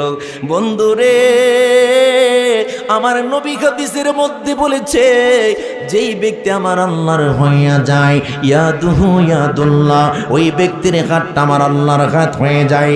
যেই ব্যক্তি আমার আল্লাহর হয়ে যায়, রিজনুহু রিজনুল্লাহ, তার পাটা আমার আল্লাহর পা হয়ে যায়। যেই ব্যক্তি আমি আল্লাহর হয়ে যায়, ফামুহু ফামুল্লাহ, আমি আল্লাহর তার মুখটা আল্লাহর মুখ হয়ে যায়। হুজুরে গাউসে পাক যখন বলেছিলেন যে আমার হুকুমে কবর থেকে দাঁড়ায়া যাও, যদিও তিনি আমার হুকুমে বলেছিলেন, কিন্তু হাকিকতে এটা আল্লাহর হুকুমে বলা ছিল। জোরে জোরে বলেন সুবহানাল্লাহ, আল্লাহু আকবার। কবর থেকে একটা মানুষ দাঁড়ায় গেল, 17 বছরের নওজোয়ান কবর থেকে দাঁড়ায় গেল। কবর থেকে দাঁড়ানোর পরে একটা যুবক দাঁড়ানো, কিন্তু তার কন্ডিশন দুইটা কন্ডিশন। একটা হলো তার নাভি থেকে পায়ের পাতা পর্যন্ত কয়লার মতো কালো হয়ে গেছে, নাউজুবিল্লাহ বলেন। আবার নাভি থেকে মাথার দানো পর্যন্ত ভালো আছে। ওই মানুষটা দাঁড়ানোর পরে গাউসে পাককে বলতেছে, আসসালামু আলাইকা ইয়া আব্দুল কাদের জিলানী, হুজুর আপনি আমাকে কবর থেকে উঠাইলেন, আমি আল্লাহর শুকরিয়া আদায় করি গো হুজুর। হুজুর গো, এই জগতের মধ্যে আমি আমার মারে বেশি ভালোবাসতাম। ওই যে মায়ের কথা আমার পাগলা জনাব আতাউল্লাহ মায়ের কথা বলল, এই কথাটা শুই না আমি অবাক হয়ে গেলাম। এলাকার মধ্যে অনেক মা ভক্তরা আছে, ডাক দিয়া বলো, হুজুর গো, এই জগতের মধ্যে আমি আমার মারে সবচেয়ে বেশি ভালোবাসতাম। আমি শহরের মধ্যে চাকরি করতাম, চাকরি করার সময় আমি যখন বাড়িতে আসতাম, বাড়িতে আসার সময় আমি আমার মায়ের জন্য আনার নিয়ে আসতাম, আমি আমার মায়ের জন্য আঙ্গুর নিয়ে আসতাম, আমি আমার মায়ের জন্য আপেল নিয়ে আসতাম গো হুজুর, আমি আমার মায়ের জন্য কলা নিয়ে আসতাম, আমি আমার মায়ের জন্য আতা ফল নিয়ে আসতাম, দামি দামি ফল নিয়ে আসতাম গো হুজুর, আমি আমার মাকে নিজের হাতে খাওয়াইতাম গো হুজুর। হুজুর গাউসে পাক আমাদের নবীর উম্মত আর ঈসা নবীর উম্মত তাকায়া রইলেন, আর দেখতেছে আশ্চর্য কাহিনী, তাকায়া দেখতেছে হুজুরে গাউসে পাকের সাথে যখন লাশটা দাঁড়ায় কথা বলতেছে, ডাক দিয়া কই, হুজুর গো, ও হুজুর, এই জমিনের মধ্যে আমার মারে আমি সবচেয়ে বেশি ভালোবাসি গো হুজুর। হুজুর আমার দিকে তাকায়া দেখেন, আমার নাভি থেকে পায়ের পাতা পর্যন্ত কয়লার মতো কালো হয়ে গেছি। হুজুর গো, আজকে 950 বছর পর্যন্ত আমি কবরের মধ্যে আযাবে ভুগতেছি। ও হুজুর, আজকে 950 বছর পর্যন্ত আমি কবরের মধ্যে আযাবে ভুগতেছি। হুজুর আপনার কাছে একটা রিকোয়েস্ট করে আপনি আমার কবরের ভিতরে ঢুকাই দিন না। হুজুর আমার কথাগুলো আগে শুনেন। এবার বলতেছি, জমিনের মধ্যে আমার সবচেয়ে বড় পছন্দের ব্যক্তি ছিল আমার মা। আমার মাকে আমি সবচেয়ে বেশি ভালোবাসতাম। হুজুর আমার মায়ের জন্য বিভিন্ন ফল ফলাদি শহর থেকে আইনা আমি নিজে খাওয়াইতাম। কিন্তু আমি যখন প্রাপ্তবয়স্ক হলাম, আমি যখন বিবাহ শাদী করলাম, বিবাহ শাদী করার পরে আমি আস্তে আস্তে করে পরিবর্তন হতে লাগলাম। আমি এবার স্ত্রীর দিকে ডাইভার্সন হয়ে গেলাম, স্ত্রীর দিকে আমি ডাইভার্ট হয়ে গেলাম। স্ত্রীর পক্ষাবলম্বন করে মায়ের সাথে অনেক সময় আমি তর্ক করি। একবার আমি বাজার থেকে আসার পরে একটা ঘটনা ঘটে গেল, দেখতেছি আমার মা কুজু হইয়া কি করতেছে, আমার স্ত্রী আমার মায়ের সাথে ঝগড়া করতেছে। ইন দি মিন টাইম আমি আমার মাকে বললাম, মাকে দেখতেছি মাও আস্তে আস্তে করে কথা বলে, বেশি কথা বলতে পারে না। স্ত্রী আমার মায়ের উপরে বিভিন্ন সময় টর্চার করতো, বিভিন্ন কথা বলতো, কিন্তু আমার মাকে আমি গালিগালাজ করতাম, বকাবকি করতাম। আমি বাজার থেকে আসার পরে স্ত্রী রাগান্বিত হয়ে বলতেছে, আজকে যদি তোমার মাকে তুমি তোমার মার বুকের মধ্যে যদি তুমি সন্তান হয়ে লাথি না দাও, আমি তোমার ভাত খাবো না। স্ত্রীর পক্ষাবলম্বন হয়ে গেলাম। স্ত্রীর পক্ষ নিয়ে বলার পরে নাউজুবিল্লাহ বললেন, ওই স্ত্রীর পক্ষ নিয়ে আমি আমার মায়ের বুকের মধ্যে জোরে একটা লাথি মায়েরা দিলাম। জবানটা খুলে বলেন নাউজুবিল্লাহ। হুজুর আমি আমার মায়ের বুকের মধ্যে লাথি মারলাম রে, আমার মা কুজু হইয়া জমিনের মধ্যে উল্টে পড়ে গেছে। মাটা ডাক দেখো সন্তান রে, তোরে বুকের মধ্যে 10 মাস 10 দিন পর্যন্ত আমি রাখলাম, তোকে আমি বুকের মধ্যে রাখলাম, কলিজার মধ্যে নিলাম, পেটের মধ্যে 10 মাস 10 দিন পর্যন্ত বহন করলাম, নিজের রক্ত খায়া পেটের মধ্যে বড় হইলি, কি না বেঈমানিটা করলি রে। এই কথাটা বলে মাটা দুনিয়া থেকে বিদায় হয়ে গেছে। হুজুর আমাকে কবরের মধ্যে আপনি পৌঁছে দিয়েন না। হুজুর আপনার কাছে একটাই রিকোয়েস্ট, আমি আপনার কাছে একটা রিকোয়েস্ট আছে হুজুর গো। রিকোয়েস্টটা হইল আপনি আমার এই কবরের মধ্যে পৌঁছায় দিয়েন না গো হুজুর। আপনি আমাকে এই কবরস্থানের মধ্যে আমার মাকে দাফন করা হয়েছে, আমার মায়ের কাছে আপনি নেন, কারণ আমার মার কাছে একটু আমি ক্ষমা চাইতে চাই। হুজুরে গাউসে পাক কবরস্থানের মধ্যেই বললেন তোমার মার কবরের সামনে নিয়ে যাও। মায়ের কবরের সামনে দাঁড়াইলেন, মায়ের কবরের সামনে দাঁড়াইয়া হুজুরে গাউসে পাক ডাক দিয়া কয় আমি একদিকে হাসাইনি আর একদিকে হুসাইনি, আমি আব্দুল কাদের জিলানী, আমার শরীরের মধ্যে আখেরি নবীর রক্ত মুবারক প্রবাহমান। ওয়াল্লাহর বান্দি এই মুহূর্তে কবরের মধ্যে কুম্মি ইজনি যেই অবস্থায় কবরের মধ্যে আছো, কবর থেকে তাড়াতাড়ি করে দাঁড়ায়া যাও। কবর থেকে তুমি দাঁড়ায়া যাও। দেখেন কি কারবার হয়ে গেল, মুহূর্তের মধ্যে কবরটা ফেটে গেল, কবর ফেটে গেল। একটা বৃদ্ধা মানুষ ওই কবর থেকে দাঁড়ায়া গেল, ডাক দেয়া বলতেছে আসসালামু আলাইকা ইয়া আব্দুল কাদের জিলানী। হুজুর গো আপনি আমার কবর থেকে উঠাইলেন, আল্লাহর শুকর আদায় করি। হুজুর কেন উঠাইলেন বলেন? এবার ডাক দেয়া বলতেছে গাউসে পাক মা গো মা তুমি তাকায়া দেখো এই সন্তানটারে তুমি চিনুনি? আপনারা আওয়াজ দেয়া বলুন, মা সন্তানকে চিনবে কি চিনবে না?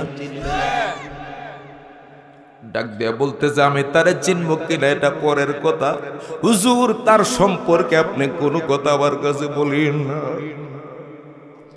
ওরে 10 মাসে 10 দিন মাই গর্বে দিচ্ছে টাই, রক্ত মাংস খাইয়া আমি ভবে আইলাম ভাই, ভূমিষ্ঠ হইয়া আমি উঠিলাম কান্দিয়া, সান্ত্বনা করিল মায়ের বুকের দুগ্ধ দিয়া, মায়ের প্রসবের কালে বুক বেসে যায় নয়নে জলে রে, বলে আমায় আল্লাহ লইয়া যাও রে, সন্তানের নিও না, দুঃখের দরদি আমার জনমে দুঃখী মা, গর্ভধারিণী মা জনম দুঃখিনী মা, দুঃখের দরদি আমার জনম দুঃখী মা। উচ্চ আওয়াজে বলেন না আল্লাহু আকবার। ওরে লেংরায়া তোর কানা কইরা হইলে পরে ছেলে, দোলা যায়া তবু মায়ে টান দিয়া লই কুলে, পুত্র যদি কুপুত্র হয় মায়ে নাহি ফেলে, হাজার দোষ রাখিয়া গোপন সন্তানের পালে, অসুখ হলে দেখি চায়া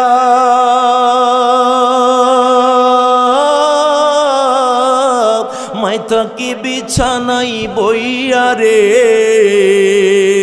বলে আমায় আল্লাহ লইয়া যাও রে, সন্তানের নিও না, দুঃখের দরদি আমার জনমে দুঃখী মা, গর্ভধারিণী মা জনম দুঃখিনী মা, দুঃখের দরদি আমার জনমে দুঃখী মা।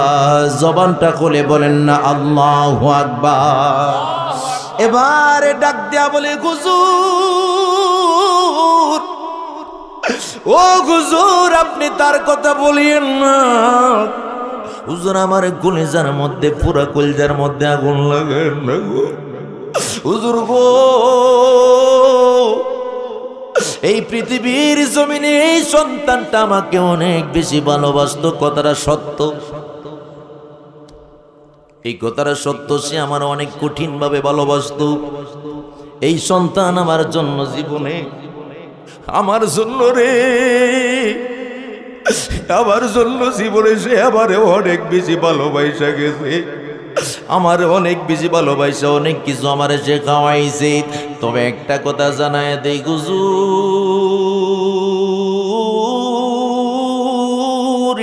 শহর থেকে আসার সময় আমার জন্য বিভিন্ন ফল ফলাদি আমার জন্য নিয়ে খাওয়াইছে, আমারে দামি দামি ফল আমারে নিয়ে খাওয়াইছে, কথা সত্য। কিন্তু সে যখন বিবাহ শাদী করলো, সে চেঞ্জ হতে লাগলো। একদিন সে তার স্ত্রীর কথাই আমার বুকের মধ্যে এমন জোরে লাথি মারছে গো, আমি আর বাঁচতে পারি না, আমি দুনিয়া থেকে বিদায় হয়ে গেছি। বন্ধুরে আমার, ও যুবকের দল, ও আমার মুরব্বী আব্বাজিরা রে, ও আমার পর্দার অন্তরালের মা বোনেরা, এবার মাটা বলতে লাগলো, হুজুর, আপনি তাকে তার জায়গায় ফিরে দেন, আমাকে আপনি কবরের ভিতরে ঢুকায় দেন গো হুজুর। এবার হুজুরে গাউসে পাক ডাক দিয়া বলে, মা, ওরে মা,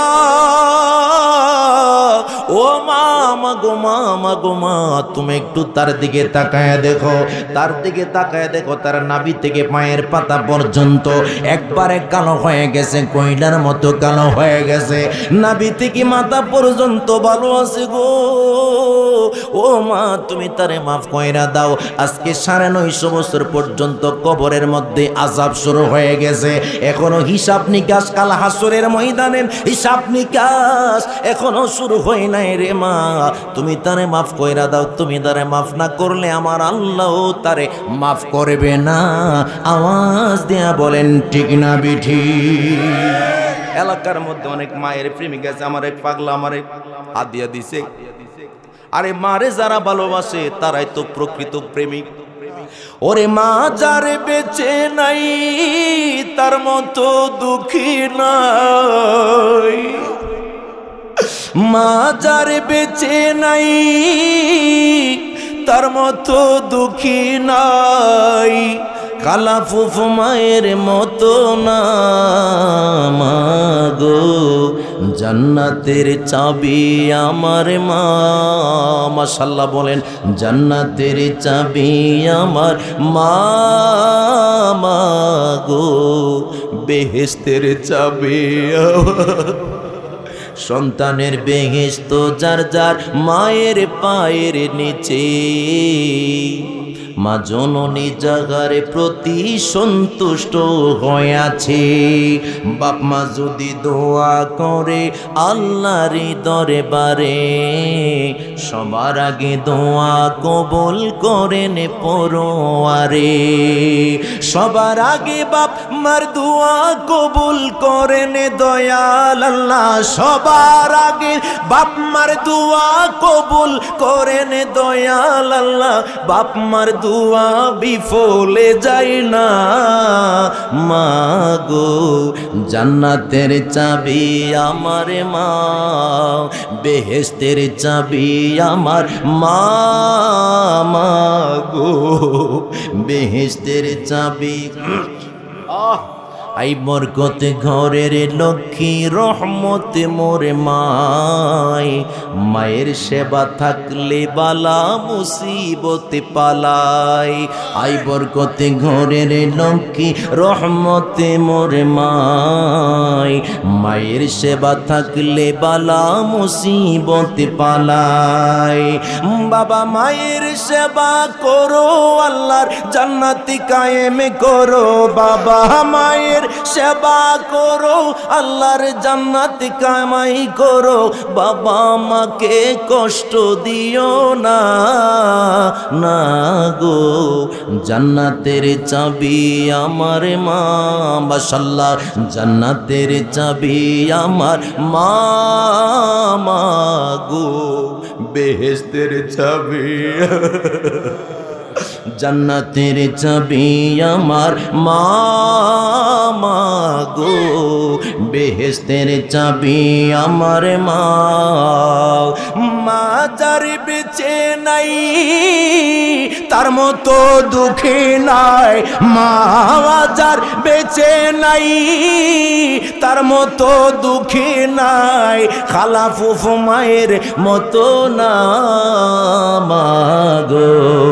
জান্নাতের চাবি আমার মা, বেহেশতের চাবি আমার মা, মা গো। জান্নাতের চাবি আমার মা। জবানটা খুলে আওয়াজ দেয়া মাকে, জবানটা খুলে ডাক দেন মা। এবার হুজুরে গাউসে পাককে ডাক দেয়া বলে, হুজুর, ও হুজুর, আপনি আমাকে কবরের ভিতরে ঢুকিয়ে দেন। আমার হুজুরে পাক ডাক দেয়া বলে, মা, ও মা আমারে, তুমি এত বিচলিত হও না রে মা। তুমি তাকায়া দেখো তোমার সন্তানের, তুমি তাকায়া দেখো রে তোমার সন্তানের কবরের মধ্যে 950 বছর পর্যন্ত আসাবে। সে কি হয়েছে, নাভি থেকে পায়ের পাতা পর্যন্ত কয়লার মতো কালো হয়ে গেছে। মারে মা, তুমি যদি তারে মাফ না করো আমার আল্লাহ তারে মাফ করবে না রে মা। ও যেবার ডাক দিয়া বলে, হুজুরে গাউসে পাককে ডাক দিয়া বলে, হুজুর, আপনি আমাকে বারবার বলতেছেন মাফ করার জন্য, কিন্তু আমি বুঝতেছি না গো হুজুর। যতবার আমি মাফ করার প্ল্যান নেই মাফ করে দিব, কিন্তু মাফ শব্দটা আমার ভিতর থেকে কেন জানে আসে না। এই এলাকার যুবকদেরকে বলে, যুবক, কোনদিন মা বাবার সাথে বেয়াদবি কইরো না। যদি হিরো থেকে জিরো থেকে যদি হিরো হইতে চাও, মা বাবার দোয়া রাখো, দেখবা আল্লাহ পাক একদিন তোমার অনেক বড় বানায় দিবে। যুবক রে, আজকের আলোচনাটা যদি কলিজার মধ্যে নিয়া জীবনটা এই রঙে সাজাইতে পারো, তোমার জীবনটা সেজে যাবে, তোমার জীবনটা সুন্দরভাবে গুছিয়ে যাবে। এবার ডাক দেয়া বলে, হুজুর গো, যতবার তারে মাফ করতে চাই মাফ শব্দটা আমার ভিতর থেকে আসতেছে না। এবার একবার, দুইবার, তিনবার হুজুরে গাউসে পাক বললেন, কিন্তু মা তারে ক্ষমা শব্দ আসতেছে না। এবার মাকে ডাক দেয়া বলে, মা গো, মা, তুমি তারে মাফ করবা নে গো মা। এবার ডাক দিয়া বলে, হুজুর খোদার কসম দেয়া বলে, আমি তারে কেন জানি মাফ করতে যত মনে চাই, মন থেকে যেন কেন জানে কোনো শব্দ না আসে না। এবারে হুজুরে গাউসে পাক কেরোসিন আনাইলেন। কেরোসিন আনায় যখন তার শরীরের মধ্যে আগুন লাগাবার পূর্বে বলে, ও মারে মা, মা গো, তোমার কাছে আমি একটা কথা বলতেছি, যেহেতু তুমি তার আযাবের কথা শুনে তোমার মন গণ্য না, 950 বছর পর্যন্ত কবরে আযাবে ভুগলো, তোমার মন গলে নাই। কাল হাসরের ময়দানে হিসাব নিকাশের পরে জাহান্নামী হয়ে যাবে আবাদুল আবাদ পর্যন্ত। আবাদুল আবাদ পর্যন্ত সে জাহান্নামের আগুনের লাকড়ি হয়ে যাবে। তারপরে কেমনে জুলমের চেয়ে তোমার সামনে আমি জ্বালায়া তারে প্রমাণ করে দিব। মায়ের কলিজার মধ্যে মায়া, আওয়াজ দিয়া বলুন, প্রকৃত পক্ষে মায়ের কলিজার মধ্যে মায়া আছে না নাই? এবার যখন হুজুরে গাউসে পাক যুবকের শরীরের মধ্যে আগুন লাগাইয়া দিলেন, আগুনটা লাগাইবে, ইন দ্য মিন টাইম আগুনটা লাগাইবে, ইন দ্য মিন টাইমে মাটা ডাক দেয়া বলে, হুজুর, ওগো আল্লাহর বান্দা, আপনার সামনে আমি প্রতিজ্ঞা দিচ্ছি গো হুজুর, আমি আমার সন্তানরে মাফ করে দিলাম, আমি আমার সন্তানের প্রতি কোনো অভিযোগ নাই গো হুজুর, আমার মালিক মৌলা যেন আমার সন্তানরে মাফ করে দেই। জোরে জোরে বলেন সুবহানাল্লাহ।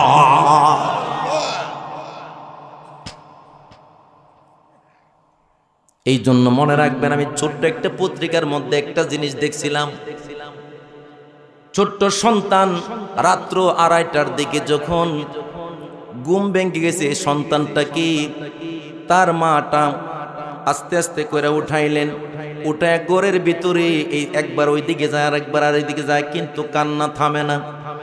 স্বামীটা ঘুম থেকে উঠে বলতেছে, তোর বাচ্চা এরকম পাগলামি করতেছে কেন?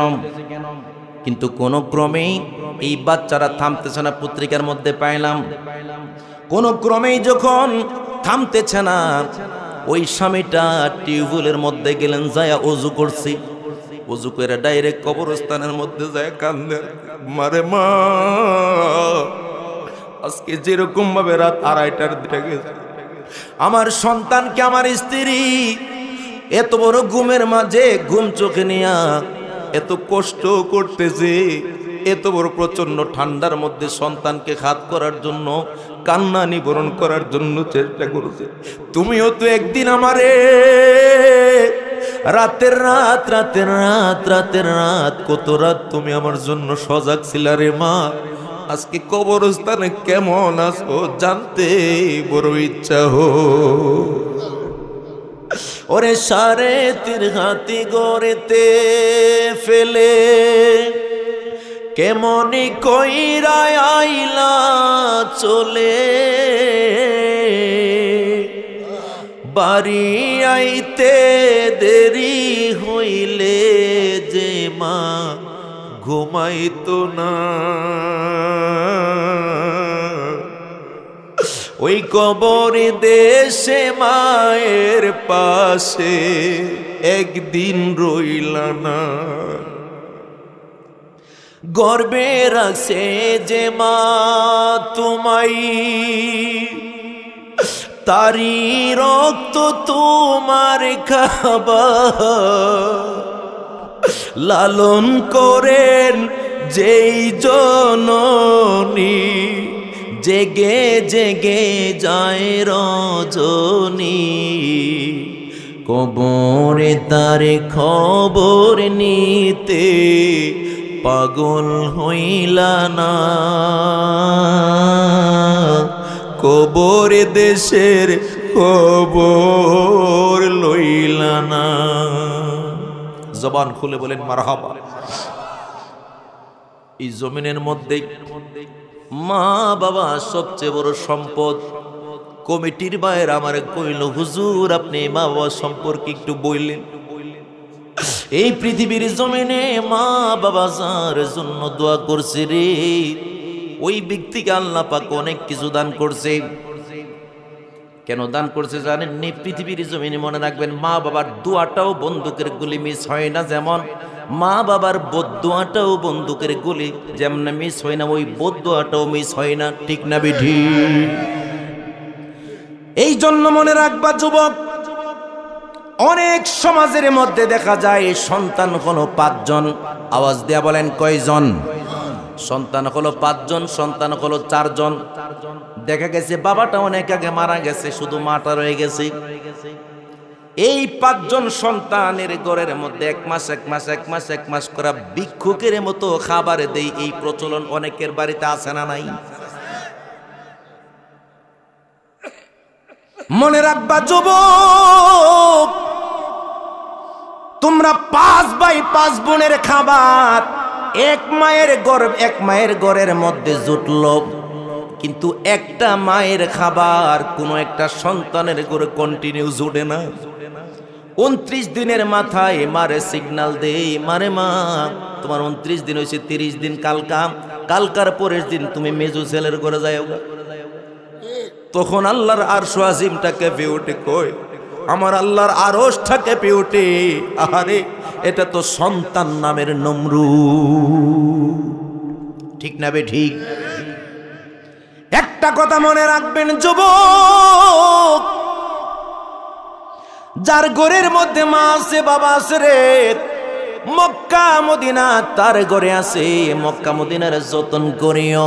বাবাকে তোমার কাবা জানিও, মদিনা জানিও, মাকে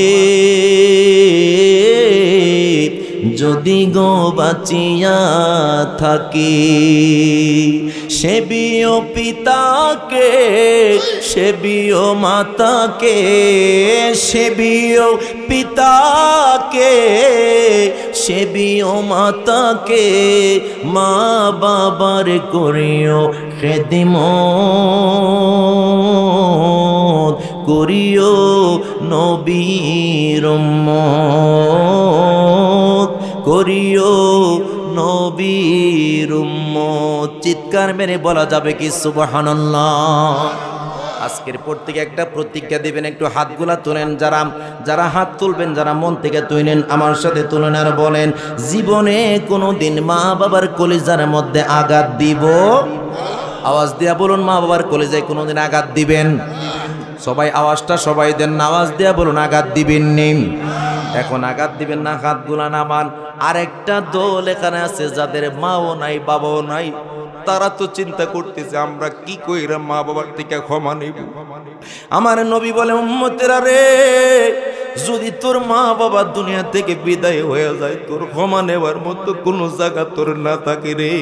তোর মা বাবা যাদের সাথে চলতো তাদের সাথে সদ্ব্যবহার করিস, তাদেরকে ঘরে আয় না কিছু খাওয়াইস, তাদের মাথার মধ্যে হাত বোলাইয়ে দিস, তাদের সাথে নম্র ভদ্র আলিশান ব্যবহার করবি।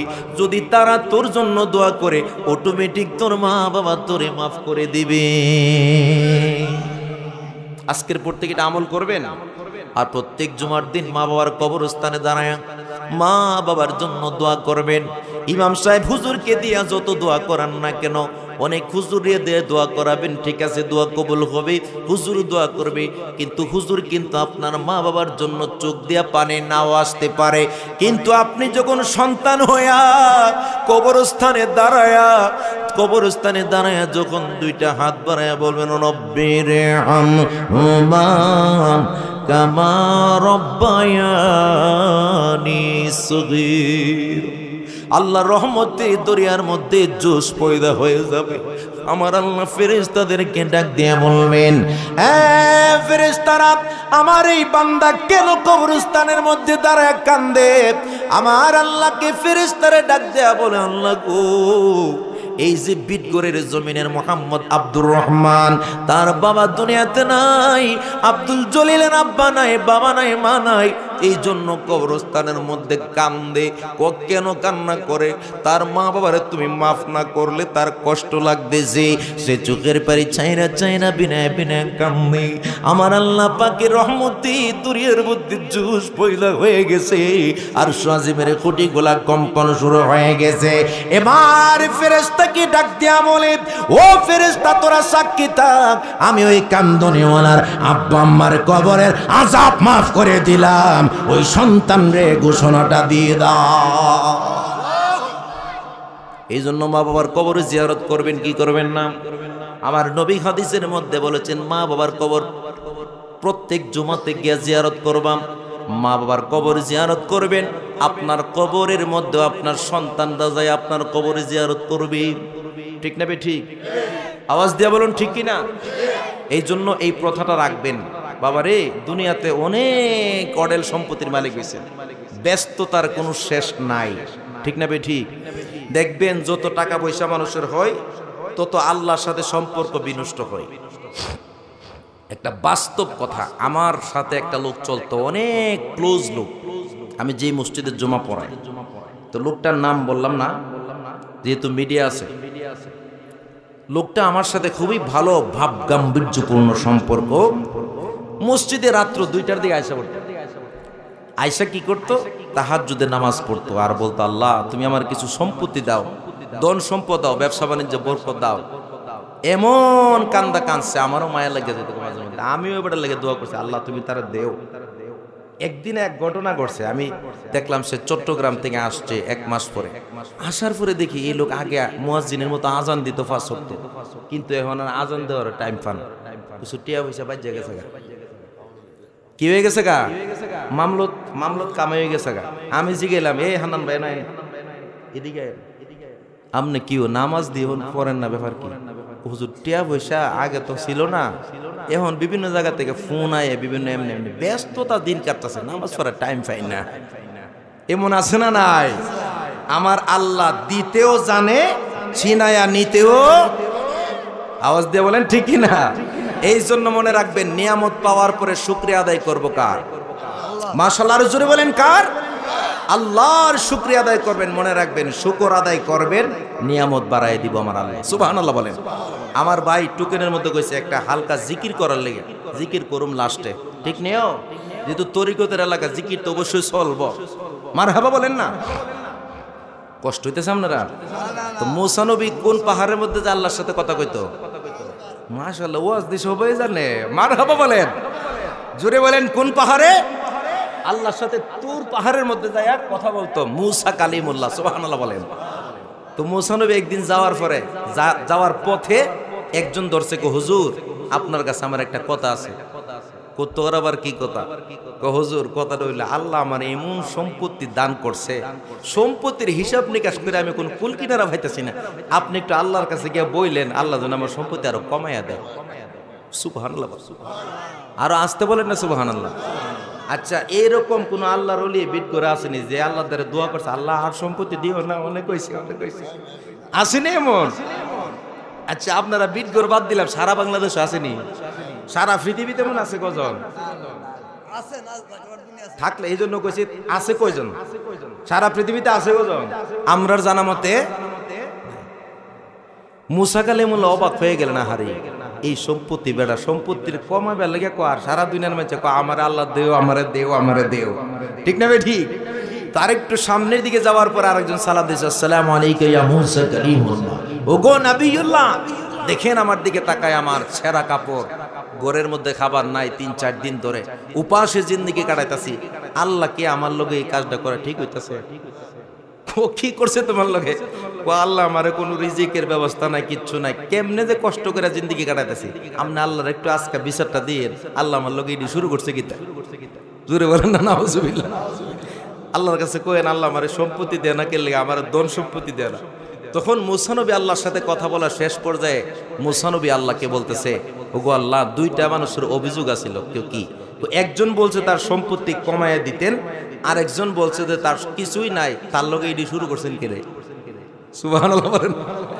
আমার আল্লাহ মুস্কি মুস্কি হাসে আর বলে, ও মুসা, মুসা, মুসা রে, তুমি প্রথম ব্যক্তিরে যাইয়া বলবা আজকে থেকে যেন আমার শুকরিয়া আদায় করা বন্ধ করে দেয়, তাহলে অটোমেটিক তার সম্পত্তি কমে যাবে। আর দ্বিতীয় ব্যক্তির একটা পরামর্শ দিবা। কি পরামর্শ? পরামর্শটা হইল, দ্বিতীয় ব্যক্তিরে বলবাম আজকে থেকে যেন নিয়ামতের শুকর আদায় করা শুরু করে দে। অর্থাৎ যে অবস্থায় আছে সেই অবস্থায় যেন আলহামদুলিল্লাহ বলে। তো মুসা নবী আসার পথে যখন আসতেছেন, দেখে দুনো ব্যক্তি দাঁড়ায় রয়েছে।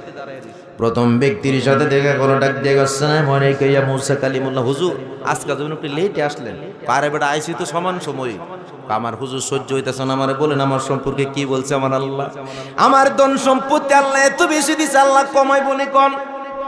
ডাক দিয়া কয়, কমানোর একটা পরামর্শ দিছে, তোমার একটা প্রেসক্রিপশন, একটা কথা আল্লাহ লেখা দিছে। কি কথাটা হইল? আল্লাহ পাক বলছে তোমার আজকে থেকে তুমি শুকরিয়া আদায় করা বন্ধ করে দিতাম।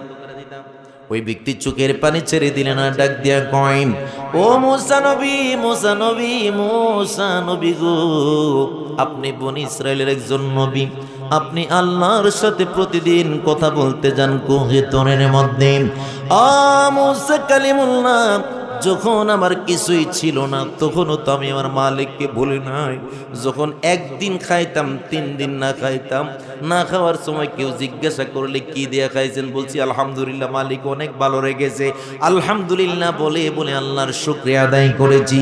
আজকে মালিক আমারে এত বড় ধনকুবের মালিক বানায় দিছে, আজকে এত বড় সম্পত্তিওয়ালা হয়ে গেলাম, পৃথিবীর শ্রেষ্ঠ ধনী।